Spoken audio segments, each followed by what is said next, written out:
Welcome to Sweet Life Beat Life. We hope this video helps. You begin by opening Google Forms and creating a new blank form. This gets you straight into question entry. Once done, name the form clearly and add a short description explaining the exam scope and time limits, because students need context. Next, go to Settings and enable Quiz if you want automatic grading. Make sure to set release and respondent restrictions to control submissions. These initial steps save time and reduce errors later when you build and distribute the question paper. Now you add content. Insert questions and organize them into sections so the paper reads like a proper exam.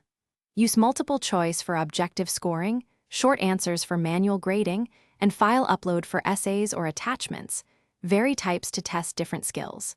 Assign point values and set answer keys where possible so Google can auto-grade. Provide immediate feedback on answers to reinforce learning. Once a section is complete, use branching logic for adaptive flows and to prevent back navigation when necessary to protect integrity. Finish by previewing the form and completing a full test run to catch typos, scoring issues, and navigation problems. You should act like a student. Make final settings changes.